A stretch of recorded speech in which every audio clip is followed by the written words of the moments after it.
Good morning, students. I welcome you all to CATG's online class. And today is our fifth lecture on chemical kinetics. And we are going to study today integral rate law. देखो बच्चों, last class में हमने पढ़ा है rate law के बारे में, और हमने पढ़ा है कि रेट लॉ दो टाइप के होते हैं. कौन कौन सा? रेट लॉ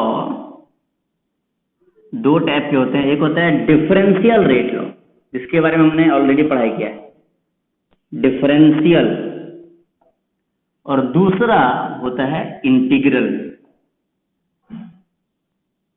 तो हमने ये दोनों नाम आपको बताया है, और हमने पहले बताया था कि इंटीग्रल के बारे में बाद में पढ़ेंगे. डिफरेंशियल रेट लॉ हमने पढ़ लिया था. चलिए देखते हैं कि ये डिफरेंशियल इंटीग्रल होता क्या है. इंटीग्रल खास करके ये तो हम लोग पहले पढ़ चुके हैं. तो इसके लिए हमें पता है कि जब भी हम लोग रेट के बारे में बात करते हैं तो हमें सबसे पहले एक रिएक्शन लिख लेना चाहिए बैलेंस करके. तो मान लो हमारे लिए एक रिएक्शन है, ए से बन रहा है पी. एक रिएक्शन है, ए से बन रहा है पी. ए है आपका रिएक्टेंट और पी है प्रोडक्ट. तो इस रिएक्शन के लिए आप क्या लिखोगे? Rate is equal to, rate क्या होता है? तो इस रिएक्शन का रेट क्या लाएगा? 1/1 into minus of delta concentration of A by delta T. ये हमने पढ़ा है ना. ये 1/1 क्या है? तो ये 1 है कोफिशिएंट. कौन सा कोफिशिएंट है? तो बैलेंस करने के बाद ए का जो कोफिशिएंट होता है वो हमने लिखा है. ठीक है. अब ये जो हमें पता है कि डेल्टा यानी change in concentration of A by delta T, ये जो रेट होता है ये एवरेज रेट होता है एक बड़े टाइम इंटरवल के दौरान. वो बड़ा टाइम इंटरवल हो सकता है 10 सेकेंड, 5 सेकेंड, 10 घंटे का हो. किसी एक टाइम पर, किसी इंस्टेंट पर जो रेट होता है, जिसको हम लोग इंस्टेंटेनियस रेट बोलते हैं, वो होता है minus D change in concentration of A by D T. D यानी स्मॉल चेंज और डी टी यानी स्मॉल टाइम इंटरवल, यानी कि किसी पर्टिकुलर टाइम पर रिएक्शन का स्पीड क्या था. जैसे मान लो अभी रिएक्शन स्टार्ट किया तो आधे घंटे के बाद, एग्जैक्टली 30 मिनट के बाद स्पीड क्या था. तो ये आपका है, और सॉरी, रेट जो लिखा है हमने, तो ये जो क्वांटिटी है डीए बाई डी टी, ये रिएक्शन के रेट को रिप्रेजेंट करता है. अब ये 1/1 था, जिसको हमने यहां पर 1 ही लिख दिया, और माइनस इसलिए लगा है क्योंकि ए के कॉन्सेंट्रेशन में जो चेंज आएगा वो नेगेटिव आएगा, और ओवरऑल रेट हम हमेशा पॉजिटिव लिखना चाहते हैं. इसलिए उस नेगेटिव को पॉजिटिव बनाने के लिए एक नेगेटिव पहले से लगा देते हैं. कौन सा नेगेटिव? ए के कॉन्सेंट्रेशन का चेंज नेगेटिव आता है. ठीक है. अब ये जो क्वांटिटी है ना, यही आपका किसी दिए हुए टाइम पर रेट ऑफ रिएक्शन बताता है. तो इसी क्वांटिटी को हम उठा लेते हैं.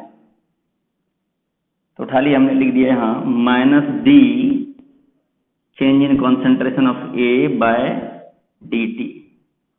यही क्वांटिटी आपका रेट है. और अकॉर्डिंग टू रेट लॉ क्या कहता है? रेट लॉ कहता है ये जो रेट निकालोगे तुमको एक्सपेरिमेंट से नहीं निकालना है. तुमको कैसे निकालना है? फॉर्मूला लिख करके. तो यही रेट हो जाएगा के, जो कि रेट कांस्टेंट होता है, concentration of A to the power, यहां पर आप MnOP कुछ भी लिख सकते हो. अब आप सबको पता है कि K होता है यहां पर, K is equal to rate constant, और N क्या है? N है ऑर्डर. किसका ऑर्डर?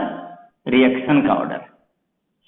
अच्छा, यहां पर देखो N चूंकि A के पावर में है, अगर यहां पर एक और कंपोनेंट B होता तब N कहलाता A के रिस्पेक्ट में ऑर्डर. पर चूंकि यहाँ पर दूसरा कोई कंपोनेंट है ही नहीं, तो n को a के रेस्पेक्ट में ऑर्डर बोलो या फिर डायरेक्टली ऑर्डर बोल दो, उसमें कोई अंतर नहीं है, दोनों सेम बात है। तो k हो गया रेट कांस्टेंट, n हो गया ऑर्डर। ये जो इक्वेशन है यही कहलाता है डिफरेंशियल रेट लॉ। ये हम सबने पढ़ा है, एक बार रिमाइंड करो सब लोग, याद करो कि इसी को हमने बताया है कि यही कहलाता है रेट लॉ। अब इसी इक्वेशन को आपको इंटीग्रेट करना है, क्लियर है ना? अच्छा, कोई बोलेगा कि सर n का वैल्यू क्या होगा, तो n का वैल्यू एक्सपेरिमेंट करके पता कर लेंगे। n का वैल्यू 0 हो सकता है, 1 2 3 4 5 कुछ भी हो सकता है, ठीक है ना? n है ऑर्डर ऑफ रिएक्शन, इसका वैल्यू कुछ भी हो सकता है, मतलब पॉजिटिव नेगेटिव 0 इंटीजर वगैरह कुछ भी हो सकता है, हम इसीलिए यहाँ पर लिख नहीं रहे। तो ये इक्वेशन है, इसी को इंटीग्रेट करना है आपको, दैट्स ऑल, वही हो जाएगा इंटीग्रल रेट लॉ। एक बार सभी लोग इंटीग्रेट कीजिए, फिर हम आगे इसको सॉल्व करेंगे। तो इंटीग्रेट करना भी देखो है बहुत ही आसान।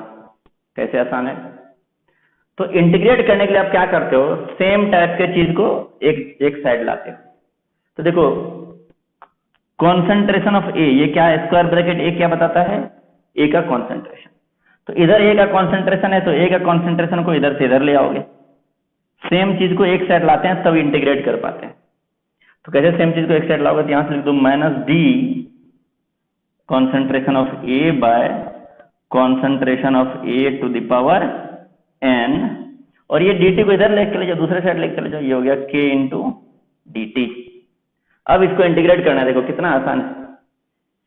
कॉन्सेंट्रेशन ऑफ ए को तुम x मान लो, एक बार इमेजिन करना, अभी लिखना मत, हम बस इमेजिन करने बोलते हैं, ये आपको इमेजिन करना है। Concentration of A is equal to x, इतना इमेजिन आपने किया। देखो ये कैसा दिख रहा है, dx by x to the power n। अब इसका इंटीग्रेशन पता होगा सबको, और राइट साइड में दिख रहा है k इंटू डी टी। तो देखो इसको थोड़ा सा और सिंप्लीफाई करके लिख दे रहे हैं, हम यहाँ पर x नहीं लिख रहे हैं, a ही रहने देना चाहते हैं, क्योंकि a ज्यादा इंफॉर्मेशन बता रहा है। a को देखने से हमें क्लियरली समझ में आता है कि A का कॉन्सेंट्रेशन है, रिएक्टेंट का कॉन्सेंट्रेशन है। X देखेंगे तो फिर डिफाइन करना पड़ेगा कि X हमने क्या माना है, इसलिए ये इमेजिन करोगे, ठीक है? अब इसी को हम थोड़ा सा अच्छे तरीके से, सुंदर तरीके से लिख देते हैं। तो ये कैसे लिखाएगा सुंदर तरीके से, देखो तो इसको लिख देते हैं, माइनस को एक साइड कर लो इधर, ठीक है, और फिर लिख दो concentration of A to the power minus n d concentration of A x to the power minus n dx is equal to k dt। अब आपको इंटीग्रेशन करना है तो दो तरीके से होता है, एक तो डेफिनेट, दूसरा इनडेफिनेट। आपने पढ़ा होगा ना, या शायद अगर आपने अभी नहीं पढ़ा होगा तो ध्यान रखो कि इंटीग्रेशन करने के लिए हमें लिमिट लगाना पड़ता है।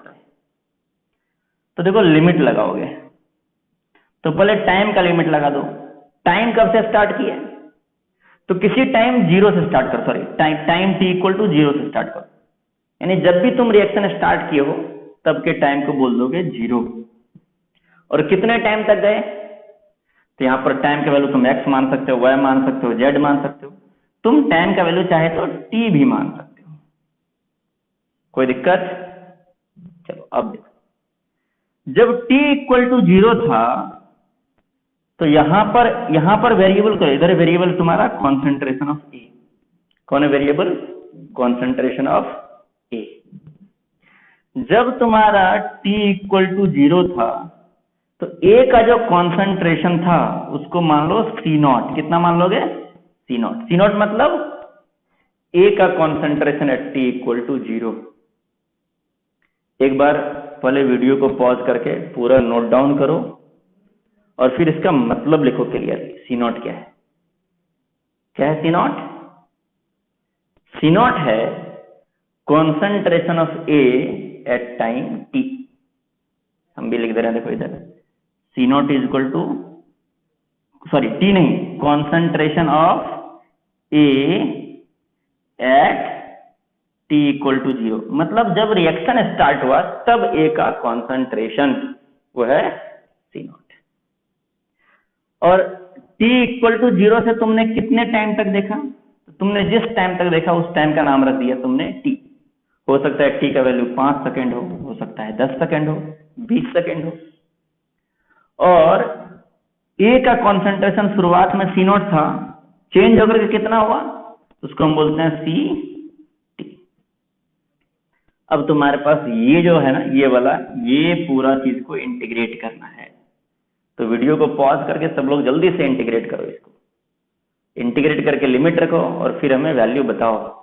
इसमें CT क्या है उसका भी मतलब हम लिख देते हैं। CT है concentration of A at time T। T time पर A का कॉन्सेंट्रेशन। ये सब सिंबल ध्यान रखोगे हमेशा, ठीक है ना? बहुत ही साधारण सिंबल है, कोई कॉम्प्लिकेटेड बात हम यूज नहीं किए हैं, बहुत ही सिंपल है। इसको जल्दी से सब लोग इंटीग्रेट करो एक बार। तो इधर देखो हम मिटा दे रहे हैं, हम उम्मीद करते हैं कि आपने लिख लिया होगा। इसी को इंटीग्रेट करना है, लेकिन एक बार हम रिएक्शन लिख करके रख लेते हैं, क्या रिएक्शन था ओरिजिनल, ताकि हम बार बार इस रिएक्शन को ध्यान कर सकें। ये हमारा रिएक्शन था। तो इसको इंटीग्रेट करोगे तो देखो होगा क्या। लेफ्ट साइड में देखो x to the power minus n, तो क्या इंटीग्रेशन होता है? ये होता है concentration of A to the power minus n plus 1 divide by minus n plus 1। और इसमें लिमिट रखोगे तुम कहां से कहां तक? लिमिट रखोगे C0 से CT तक, ठीक है? और राइट साइड में क्या आ गया? राइट साइड में आ गया k इंटू dt का इंटीग्रेशन क्या होता है? dx का इंटीग्रेशन x होता है। k तो कांस्टेंट है, कांस्टेंट। तुम ये बोलोगे कि इंटीग्रेशन का साइन k से पहले क्यों नहीं लगाए? तुम लगा सकते थे, लेकिन चूंकि k कांस्टेंट है ना, तो कांस्टेंट तो ऐसे भी बाहर निकल जाता है। जैसे मान लो तुमने इंटीग्रेशन किया होता 5 dx का इंटीग्रेशन, तो तुम ऐसे लिखते 5 को बाहर कर लेते और dx को इंटीग्रेट कर देते। तो इसीलिए कांस्टेंट को हमने इंटीग्रेशन के साइन के बाहर पहले से रख दिया था, ठीक है?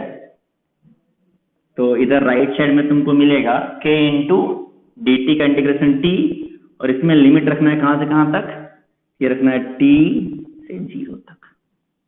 अब देख लो, बस तुम लिमिट रख दिए और वही जो फॉर्मूला मिलेगा वो कहलाएगा इंटीग्रल रेट लॉ, ठीक है? देखो चलो वैल्यू रखते हैं हम।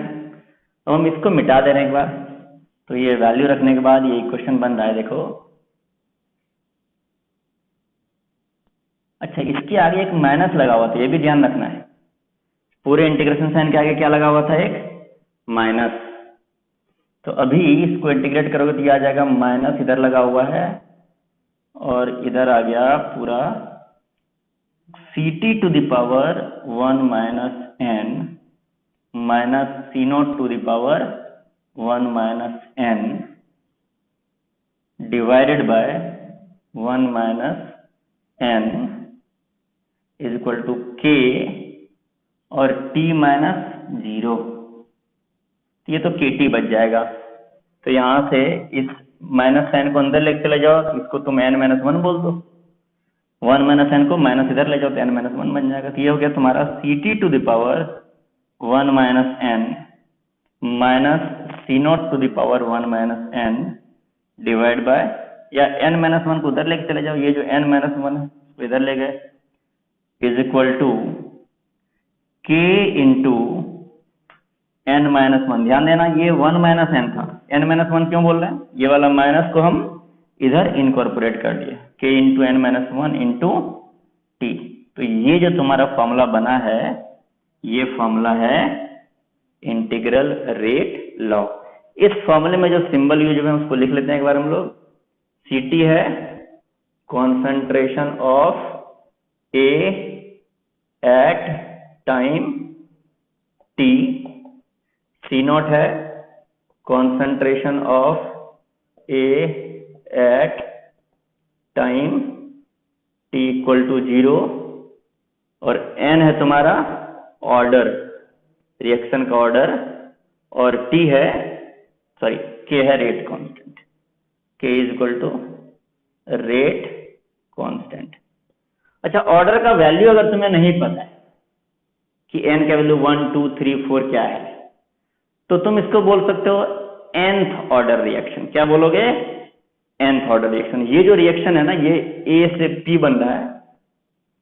अगर तुम्हें n का वैल्यू नहीं पता है क्या होना है, तो ऐसे ही बोल दोगे nth order reaction, nth order reaction. जैसे अगर n का वैल्यू 0 हो जाता तो बोलते 0 ऑर्डर रिएक्शन, n का वैल्यू 1 हो जाता तो बोलते फर्स्ट ऑर्डर रिएक्शन, n का वैल्यू 2 हो जाता तो बोलते सेकेंड ऑर्डर रिएक्शन। पहले इसको लिख लो, फिर आगे बात करते हैं। तो एसेंस क्या है? अगर एक रिएक्शन है जिसमें A से P बन रहा है और इस रिएक्शन का ऑर्डर तुम्हें नहीं पता है, तो हम मान लेंगे कि रिएक्शन nth ऑर्डर है।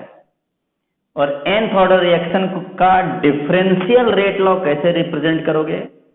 तो लिखोगे रेट क्या होगा? इसका रेट होगा माइनस dA/dt। ए के कॉन्सेंट्रेशन जो है वो घटेगा टाइम के साथ, इसलिए माइनस dA, और change in concentration of A by change in time, यही होता है स्पीड, रिएक्टेंट के खर्च होने का स्पीड। और ये हो गया K into concentration of A to the power n, क्योंकि nth ऑर्डर है, तो ये हो गया तुम्हारा डिफरेंशियल रेट लॉ, और ये हो गया इंटीग्रल रेट लॉ। अब एक क्वेश्चन है आपके लिए, क्वेश्चन वो ये है, for the reaction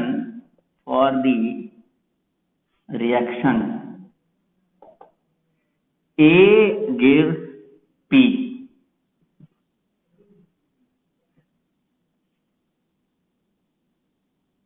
write differential and integral rate law if it is 0 order. एक बात और ध्यान दो, ये एक रिएक्शन है, इसमें हमने बोल दिया 0 ऑर्डर, क्योंकि एक ही रिएक्टेंट है। अगर 2 रिएक्टेंट होता तो दोनों के रिस्पेक्ट में ऑर्डर बताना पड़ता, ए के रिस्पेक्ट में क्या ऑर्डर है, बी के रिस्पेक्ट में क्या ऑर्डर है। अब तुम बोलोगे सर 2 रिएक्टेंट हो जाएगा तो क्या होगा? तो देखो बच्चे, जितना भी केसेज आने वाला है सब हम लोग क्लास में डिस्कस करेंगे, बस तुम्हें धैर्य रखने की जरूरत है। हर एक केस डिस्कस होगा और फिर तुम लोग खुद ही बना लोगे। कुछ केस हम लोग डिस्कस कर लेंगे, उसके बाद वाले जितने भी केस हैं वो हम क्वेश्चंस दे देंगे, तुम लोग बना लोगे। तो क्लास में लगभग सभी केस डिस्कस हो जाएंगे किसी न किसी फॉर्म में। तो ये एक रिएक्शन है, बोला जा रहा है कि ये 0 ऑर्डर है, इसका डिफरेंशियल और इंटीग्रल रेट लॉ लिखो। जल्दी इस क्वेश्चन सॉल्व करो, फिर मेरा वीडियो चला करके देखना। तो क्या करोगे? सबसे पहले लिखोगे डिफरेंशियल रेट लॉ। तो डिफरेंशियल रेट लॉ लिखोगे rate is equal to -1/1, sorry minus पहले नहीं लगाना चाहिए, लिखना चाहिए रेट इज इक्वल टू 1/1। ये 1 क्या है? तो ए का कोफिशिएंट 1, देखो ये वाला 1 जो ए का कोफिशिएंट है, into minus D concentration of A by dt। कोई दिक्कत? अच्छा, 0 ऑर्डर है, इसका मतलब क्या है? 0 ऑर्डर है, इसका मतलब this is equal to K concentration of A to the power, जहां पर n लिखते हो, देखो इधर तो सेम लिखना है, देखो रेट इसी के बराबर होता है माइनस dA/dt, 1/1 तो 1 हो जाएगा, तो माइनस dA/dt रेट हो गया, और इसको बराबर करना है तुम्हें K into concentration of A to the power, इस बार 0 कर देना है। n के वैल्यू क्या रख दिया? 0। जल्दी से ये वाले पार्ट को देखो, ये पार्ट तुम्हारा है, इस वाले पार्ट को जल्दी से इंटीग्रेट करो और हमें बताओ फाइनल आंसर क्या है। तो इंटीग्रेट करने के लिए फिर आपको क्या करना है? वेरिएबल्स को, सिमिलर वेरिएबल्स को एक साइड लेकर के आना है। वीडियो पॉज करके इंटीग्रेट करो। देखो, तो देखो इसमें लिखोगे तुम -dA divided by A to the power 0 कितना हो गया बताओ तो? ए टू द पावर 0 तो k इंटू 1 हो गया, तो डिवाइडेड बाय 1, तो बड़ा सिंपल है, इज इक्वल टू k, और dt को k की तरफ ले जाओगे, याद आ रहा होगा, इस रिएक्शन को वैसे ही इंटीग्रेट किए थे, तो k इंटू डी टी। अभी देखो ये कॉन्सेंट्रेशन ऑफ ए को मन ही मन क्या मान लोगे? x मान लोगे, ठीक है, ये क्या हो गया? माइनस डी एक्स, बहुत ही आसान। तो यहां से इंटीग्रेट करोगे तो देखो 1 को हम मिटा ही दे रहे हैं, लेकिन इसको कोई फायदा तो है नहीं, इसको इंटीग्रेट कर देते हैं। देखो इधर देखो, इधर इंटीग्रेट करेंगे पूरा, लेकिन k तो कांस्टेंट है तो बाहर आ जाएगा, तो चलो इंटीग्रेट करते समय अब लिमिट भी रख देते हैं। तो t इक्वल टू 0 से 0 टाइम से स्टार्ट किए और किस टाइम तक गए? t टाइम तक गए। तुम टाइम t को तो कुछ वेरिएबल मान सकते थे, y z ऐसा कुछ भी, या t ही मान लिए। जब तुम्हारा t 0 था तो a का कॉन्सेंट्रेशन कितना था? तो वो था C0, और जब t तुम्हारा टाइम t हो गया तो a का कॉन्सेंट्रेशन हो गया Ct, हो गया ये Ct। अच्छा से देखिए, हम ये लिख देते हैं Ct, ठीक है। अब इसमें वेरिएबल्स को रख, सॉरी इंटीग्रेशन कर दो, तो dx का इंटीग्रेशन क्या होता है? dx का इंटीग्रेशन होता है x यानी कि कॉन्सेंट्रेशन ऑफ a, लेकिन इसमें लिमिट रखना है। क्या लिमिट रखना है तुम्हें? इसमें लिमिट रखना है C0, इधर सॉरी नीचे रखना है C0 और ऊपर रखना है Ct, आगे लगा हुआ एक माइनस का साइन,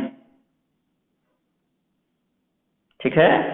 और राइट साइड में k तो इंटीग्रेशन के बाहर आ जाएगा, dt का इंटीग्रेशन t हो जाएगा, और t में तुम लिमिट रख दोगे क्या?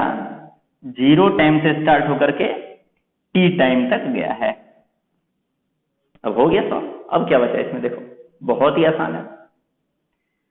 तो देखो ये वाला जो बीच वाला इक्वेशन है ना, इसको हम मिटा दे रहे हैं, और फिर ऊपर भी हम लिख रहे हैं इंटीग्रेट करके क्या आने वाला है। तो यहां से ये आ गया तुम्हारा, देखो Ct माइनस C0 लिखोगे, लेकिन एक माइनस आगे लगा हुआ है, तुम लिख दोगे C0 minus Ct is equal to k, और t माइनस 0 तो हो जाएगा t। देखो ये बन गया तुम्हारा 0 ऑर्डर का इंटीग्रल रेट लॉ। कोई दिक्कत? डिफरेंशियल तो हमने पहले ही लिख दिया था, एक बार तुम्हारे सेटिस्फेक्शन के लिए फिर से लिख देते हैं। डिफरेंशियल था minus d concentration of a by dt is equal to k into concentration of a power 0। तो ये दो हमने लिखा, ये इंटीग्रल, ये डिफरेंशियल, ठीक है। अब देखो, अगर तुम एक बात ऑब्जर्व किए होगे तो तुम्हें इतना इंटीग्रेट करने की जरूरत ही नहीं पड़ता। वो क्या? वो स्पेसिफिक ऑब्जर्वेशन क्या है वो तब बताएंगे जब आप इसको वीडियो पॉज करके नोट डाउन कर लोगे पूरा तब। तो वो स्पेसिफिक ऑब्जर्वेशन है कि यही जो दो इक्वेशन है ना, इसी में n0 रख दो ना, डिफरेंशियल इंटीग्रल दोनों मिल जाएगा। देखो इस वाले इक्वेशन में n0 रख के देखो क्या ये मिलता है।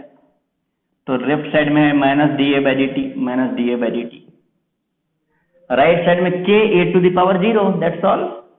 कोई दिक्कत? कुछ दिमाग लगाने की जरूरत नहीं है, ये ध्यान रखना है तुम्हें। अब दूसरी बात, इंटीग्रल वाला आता है क्या? क्या इसमें 0 रखेंगे तो ये आएगा? इसको मान लो इक्वेशन 1, ठीक है। इक्वेशन 1 में हम क्या करते हैं? इक्वेशन 1 में हम पुट कर देते हैं n equal to 0, 0 order reaction. कोई दिक्कत बताओ?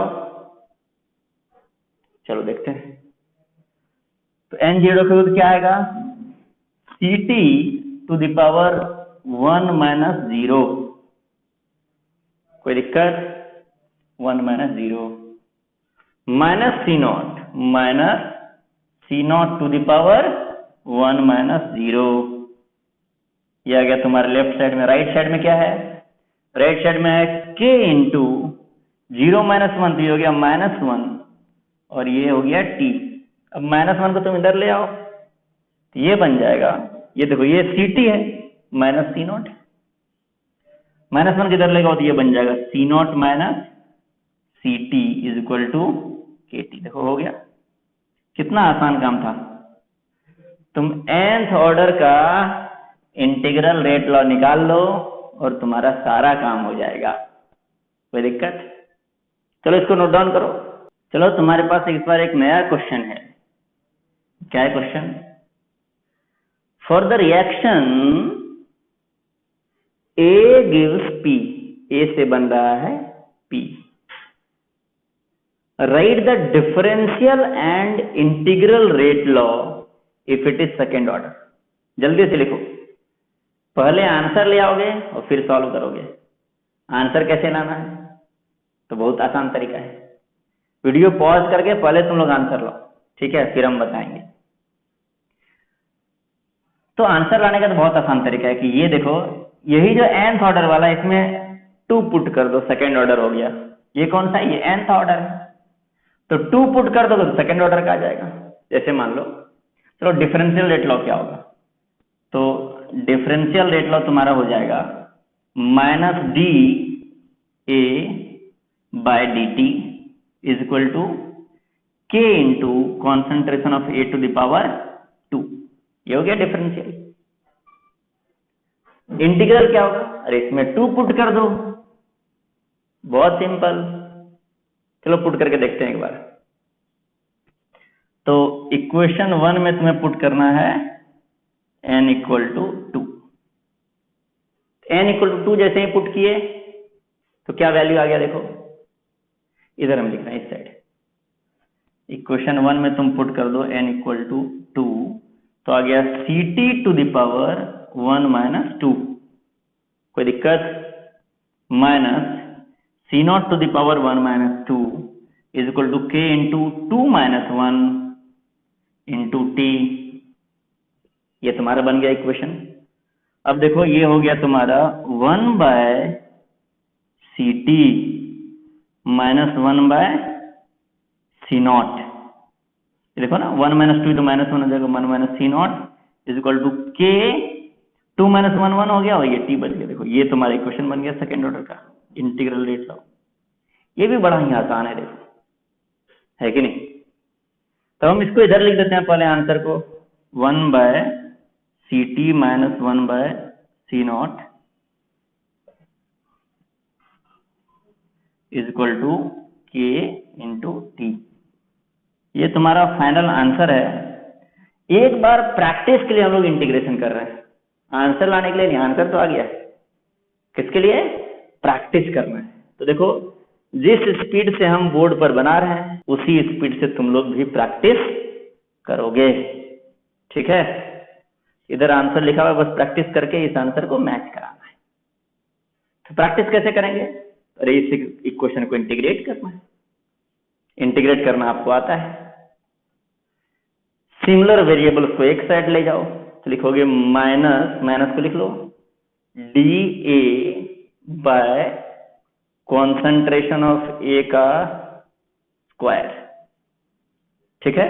कॉन्सेंट्रेशन ऑफ ए स्क्वायर इधर लगे इज इक्वल टू के डी टी। अब इंटीग्रेट कर दो। फिर क्या करोगे बताओ? इंटीग्रेशन करने से पहले लिमिट लगा दोगे।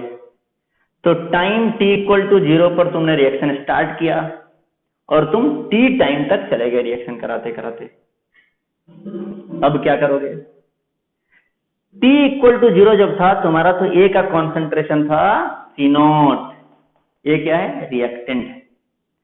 और जब टाइम t हुआ तो A का कॉन्सेंट्रेशन हो गया C T। कोई परेशानी नहीं?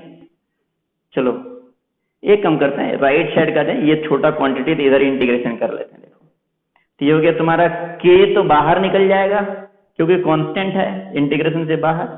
dt का इंटीग्रेशन हो गया t और तुमने लिमिट रख दिया कहां से कहां तक? 0 से t तक।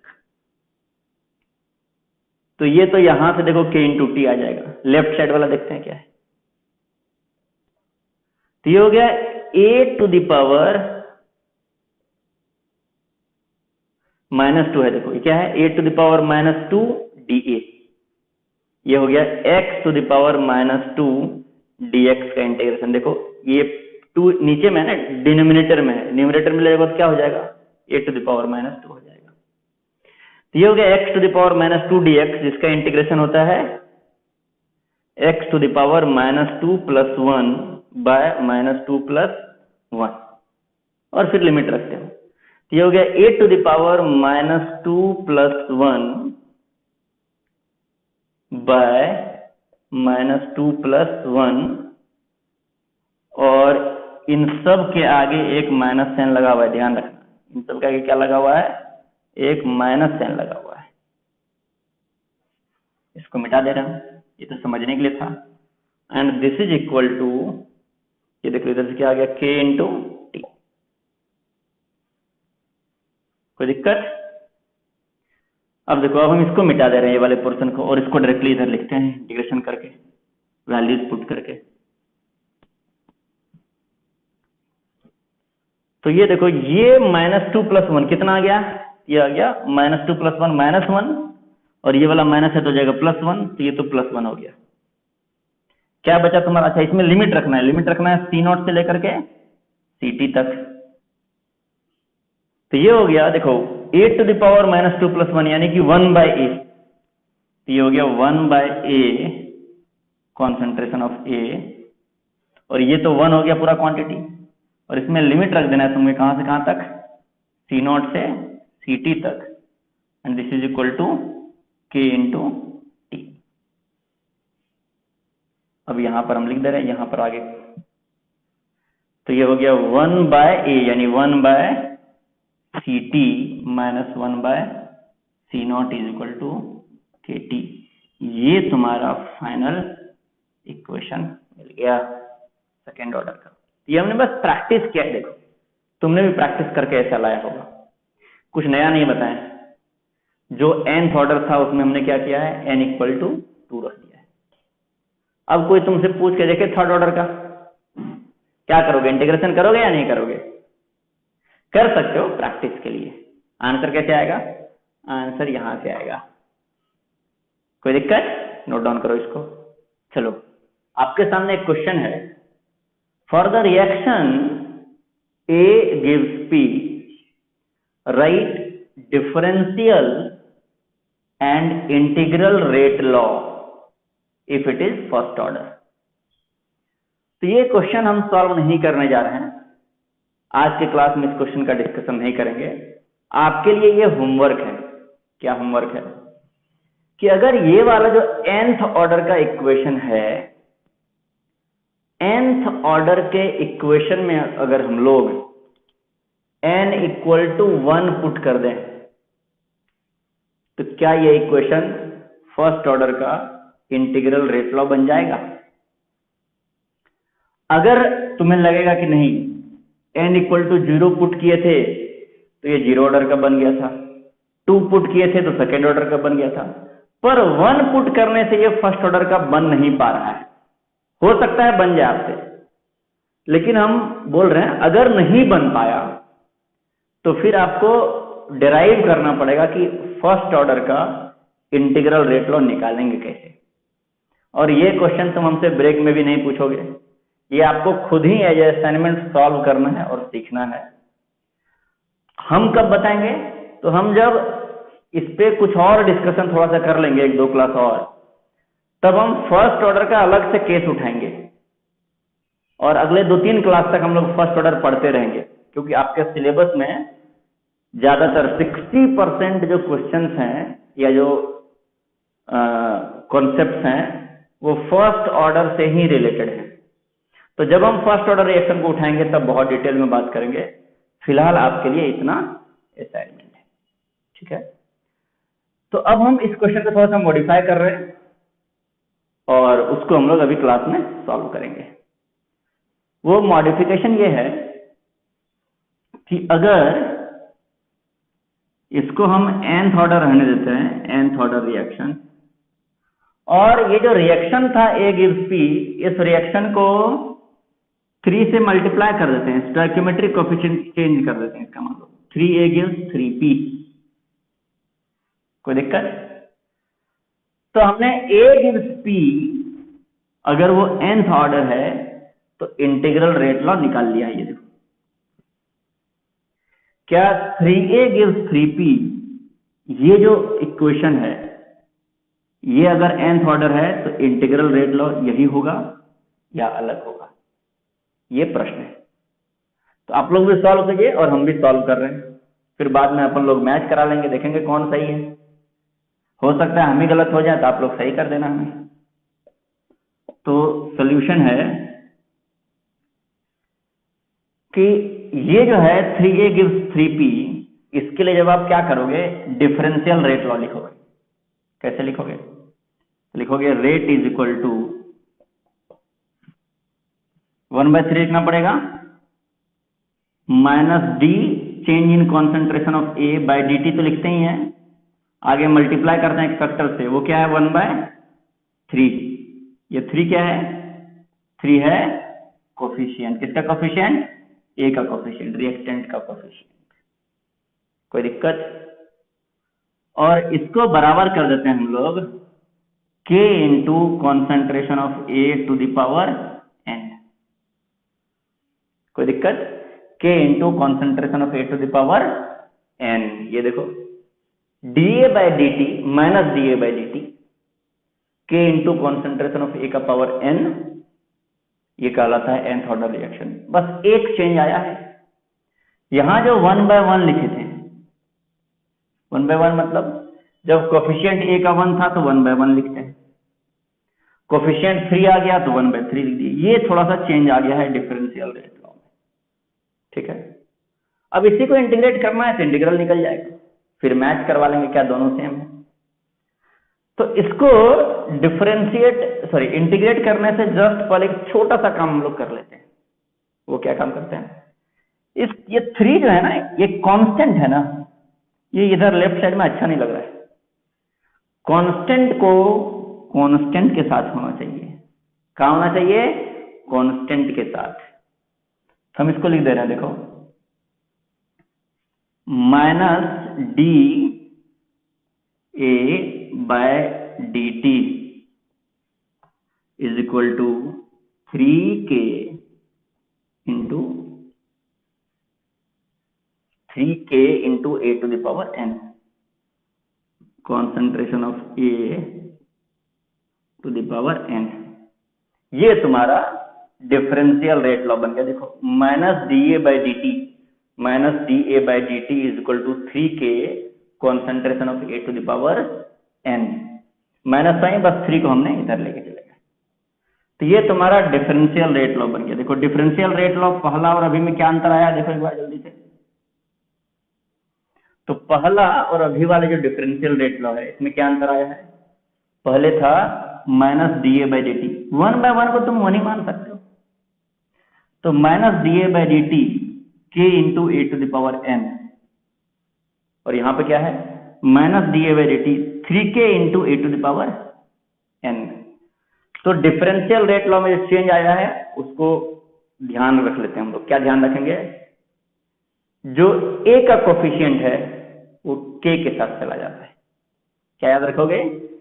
जो a का कोफिशिएंट है वो k के साथ चला जाता है, यहां जाके चिपक गया ये k के साथ, और ये हमेशा अब k के साथ जुड़ा रहेगा। चलो आगे सॉल्व करते हैं इसको। अब इसको इंटीग्रेट करते हैं हम लोग, इसी क्वेश्चन को इंटीग्रेट कर लेते हैं। तो इंटीग्रेट करने के लिए हमको सिमिलर वेरिएबल को एक साइड लाना पड़ता है। तो सबसे पहले एक वेरिएबल को एक साइड ले आया जाए, minus D A by A to the power n is equal to 3k और dt। इस dt को राइट साइड में लेकर के चले गए। अब दोनों साइड कर देते हैं इंटीग्रेट, ठीक है। अब दोनों साइड इंटीग्रेट करोगे तो लिमिट रखना पड़ेगा हमें। लिमिट रखते हैं तो t इक्वल टू 0 टाइम से स्टार्ट किए, और किस टाइम तक गए हम लोग? रिएक्शन को देखते देखते।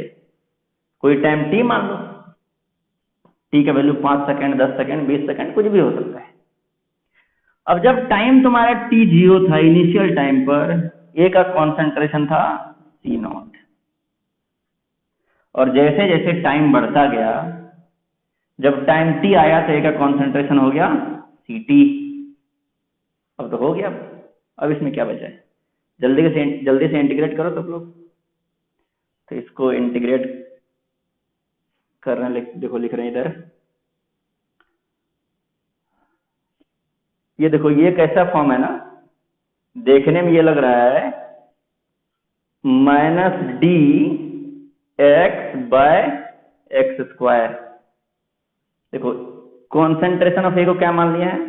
कॉन्सेंट्रेशन ऑफ ए को हम मान लिया है एक्स।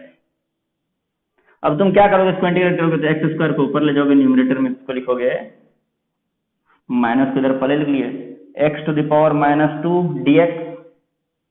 और इसको इंटीग्रेट करना बड़ा आसान है, क्लियर है ना?